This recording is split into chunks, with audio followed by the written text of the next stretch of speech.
What's going on, everybody? Josh Engleman here for Stokastic.com, and I am back with my NBA DFS contenders on DraftKings for Friday the 13th. We're in December. Creepy day.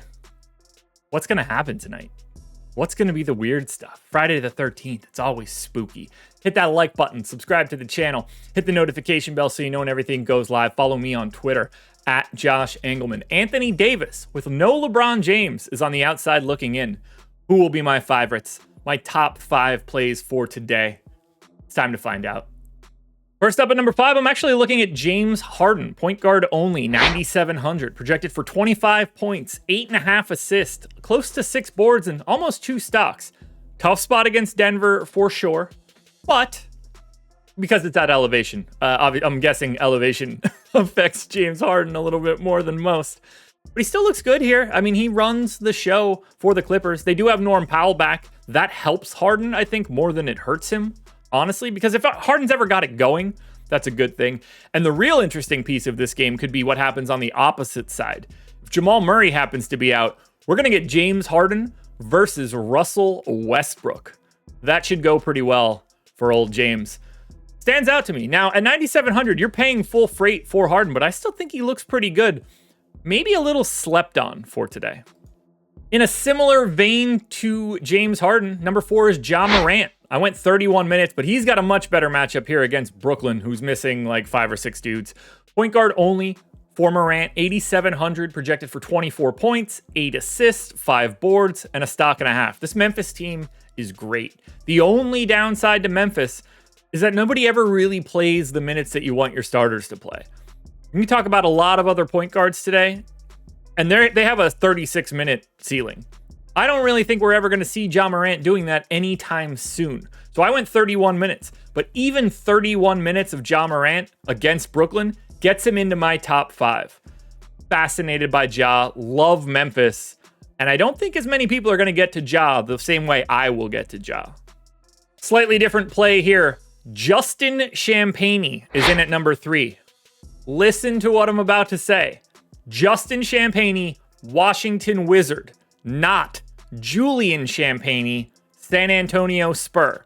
Champagnie's playing 30 minutes a night. This is a dreadful matchup against the Cleveland Cavaliers. Small forward, power forward, though, 4,500, 12 points, 6 boards, 2 assists, 2 stocks. Could potentially play all of the run he needs throughout the regular portion of the game and the inevitable blowout portion when Cleveland's destroying them in the fourth quarter. So I think there's upside in both ways for Champagnie. The fact that you get the MPE really increases your flexibility. The price tag's not all that bad. He's not the worst per minute guy in the world either. And I think that's what stands out to me a little bit more. Am I excited to roster Justin Champagnie, the small forward for the worst team in the league, going up against one of the best teams in the league? No, but value is value, and he's pulling a ton of ownership already, and it is completely deserved. You guys saw Anthony Davis in at 6. That's because we've got Nikola Jokic in the 2 spot. Center only, 12,500, projected for 29, 13, and 10. Yes, everybody, that is a triple-double. 37 minutes a night for Jokic. He's really the only guy that does anything for Denver. He is strapping this team to his back, trying to salvage whatever they can. Might not even have Jamal Murray tonight, which is going to make Jokic look even better. I have Murray in, and I think we're going to have more than enough value. Even on a 6-game DraftKings slate, we're paying 12,500 for Jokic isn't all that problematic. I have him projected for 68 fantasy points. I have his target score at 70.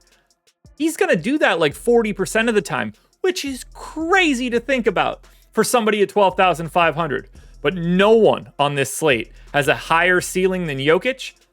Unfortunately, though, that ceiling wasn't enough to get him to the 1 spot. What incredible basketball player could have beaten out Nikola Jokic? That basketball player would be Vasilije Micic, which I couldn't even say without laughing. Point guard only, 5,100, projected for 15 points, 7 assists, 3 boards, and a steal. Playing 32 minutes a night. We still have no LaMelo. We still have no Man. Miles Bridges is questionable. Salon is questionable. That could change up the scope of what we have here. But even with those guys in, which is how I have it projected, Micic is my number 1 guy. He's not the worst per minute guy in the world. It's not great, but it's not bad. But 5,100 works for a guy playing north of 30 minutes, and the matchup works. The Bulls defense stinks. This is a fast-paced game. The total looks really good. It should be competitive. I think the line's 5.5. It's not just a complete steamrolling that Charlotte would normally get, because Chicago's not that good either.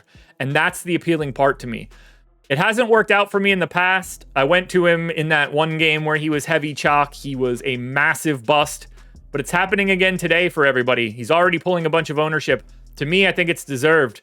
The number one contender for today is Vasilije Micic. All right, everybody, that will do it. Those are my NBA DFS contenders on DraftKings for Friday, the 13th of December. FanDuel Top 10 and DraftKings Top 10 on my Twitter, at Josh Engleman, right now. Enjoy your weekend, everybody. Fun note, I don't normally do this on Sunday, but I'm doing some coverage on Sunday. So I will have an NBA contenders for you guys. For all of you that don't care about football, or maybe you do and you still care about NBA, contenders on Sunday, top 10s both posted to my Twitter. I don't know how those words weren't coming to me. You're going to get a lot from me this Sunday. We're not waiting till Monday this week. You get me on Sunday. Good luck, everybody.